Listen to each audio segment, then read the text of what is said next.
Hi dudes, கதை கேட்க வந்துட்டிங்களா? கதை சொல்ல நானும் வந்துட்டேனே. என்ன இந்த ஸ்டோரி உங்களுக்கு பிடிச்சிருக்கா? ஸ்டார்டிங் கொஞ்சம் உங்களுக்கு போர் அடிக்க மாதிரி போயிருக்கும்னு நினைக்கிறேன். இப்போ உங்களுக்கு பிடிச்சிருக்குதா அப்படிங்கிறத கமெண்டில் சொல்லுங்கள். நிலவின் மகள் எபிசோட் 15.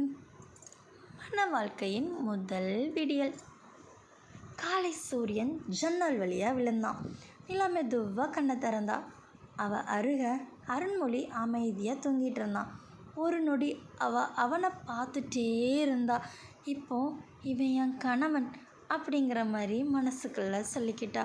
அந்த எண்ணம் வந்ததும் அப்படியே அவள் முகம் சிவக்க ஆரம்பிச்சுது. அவன் மெதுவாக திரும்பி அவன் இடுப்பை அணைச்சான். நிலா எந்திரிச்சு போகலான்னு இருந்தா. அவன் அப்படியே மெதுவாக திரும்பி அவள் இடுப்பை அப்படியே அணைச்சி பிடிச்சிக்கிட்டான்.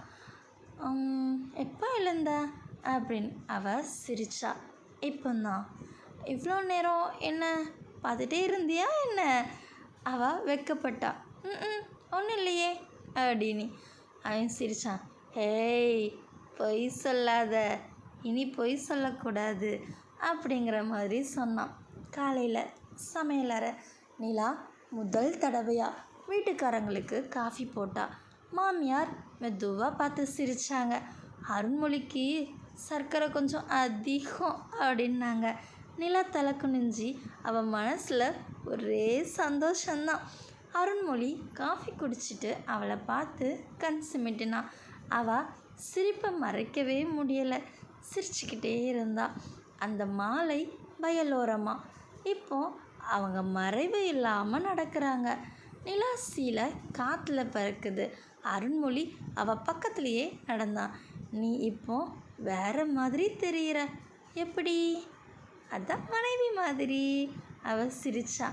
அதான் இப்போ நான். அவன் திடீர்னு அவள் கையை பிடிச்சான். இது எனக்கு பிடிக்கும். அவள் சச்சு அப்படியே நெருங்கி வந்தா.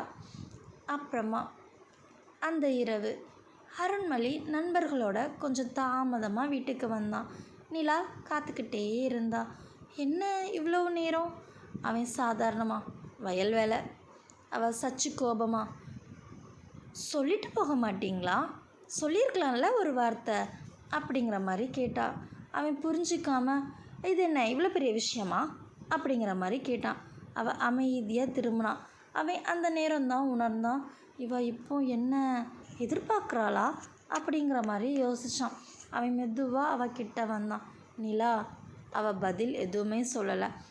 அவள் தோலை மெதுவாக திருப்பினான். மன்னிச்சிடு, நீ காத்திருக்கிறது எனக்கு முக்கியம்தான் அப்படின்ட்டு சொன்னான். அவள் கண்ணு கலங்கினாலும் மெதுவாக சொன்னான். நான் உங்கள் வாழ்க்கைன்னு சொன்னீங்களே, அப்போது என்ன நினச்சி ஒரு வார்த்தை சொல்லணும் தானே அப்படின்னா. அவன் மெதுவாக சிரித்தான். சரி, இனிமேல் உன்னை சொல்லாமல் நான் எங்கேயும் போக மாட்டேன், சரியா அப்படிங்கிற மாதிரி சொன்னான். அவன் நெத்தியில் முத்தம் வச்சான். அவன் மார்பில் அப்படியே சாஞ்சா. அந்த இரவு ஜன்னல் வழியாக காற்று. அவள் தலைமுடியை பின்னி விட்டான். நீ கோபமாக இருந்தாலும் அழகாக தான் இருக்க அப்படின்னு அவள் சிரிச்சா. அவன் மெதுவாக அவள் கன்னத்தில் முத்தம் வச்சான். பிறகு அவள் கழுத்தருகில் சாஞ்சான். அவள் மூச்சு சற்று வேகமாக இருந்துச்சு. இப்போ கோபம் போச்சா? போச்சு போச்சு அப்படின்னு சொன்னான். அவன் அவளை மெதுவாக அணைச்சான். இந்த முறை அவள் தான் அவனை இறுக்கமாக அணைச்சா. காதல் இப்போ வெறும் ஆசை இல்லை, உரிமையாக மாறிடுச்சு. அடுத்த நாள் விடியல். 2 பேரும் மேல் மாடியில். சூரியன் உதயமாகுது. அருண்மொழி அவள் தோளில் கை போட்டான். நம்ம வாழ்க்கை இப்போ தான் ஆரம்பம். நிலா அவனை பார்த்து சொன்னான். சின்ன சண்டை இருந்தாலும் நம்ம காதல் பெருசாக இருக்கணும் அப்படின்னா. அவன் சிரித்தான். நீ என் மனைவி மட்டும் இல்லை, நீ தான் என்னுடைய அமைதியும் கூட. அவள் தலையை அவன் தோளில் சாய்ச்சா. காதல் இப்போ நாள்தோறும் வளர ஆரம்பிச்சிருக்கு.